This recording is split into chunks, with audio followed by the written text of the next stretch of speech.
This is from a little book, a little chapbook published a few years ago. I'll read a couple of poems from it. J. Edgar Hoover, viewing an article in '64. J. Edgar Hoover, viewing an article in '64 about Jean-Paul Sartre, scrawled in blue ink on its edge. Find out who Sartre is.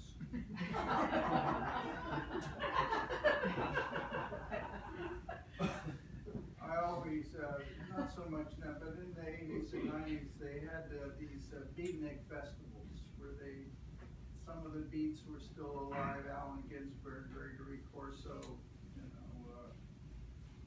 Ferlinghetti, of course, who at 93 is still alive in San Francisco. But and I, as a younger member, would get invited by colleges to these beat festivals. And there was one in around 1995 or 96. A bunch of us beats were backstage at Town Hall in New York City, exchanging poet gossip.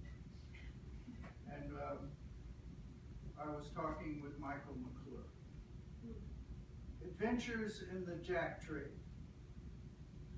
I told McClure that Johnny Depp had paid 15 grand to Jack Kerouac's estate for one of Jack's jackets.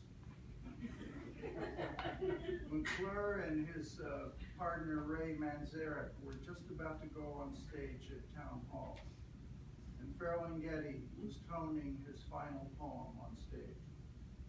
McClure flipped me the hard Sophoclean eye and said, "I have 5 or 6 of those."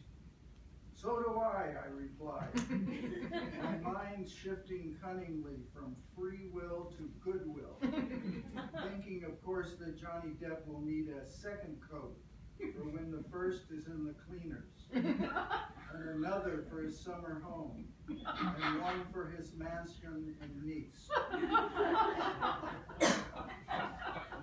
Nice.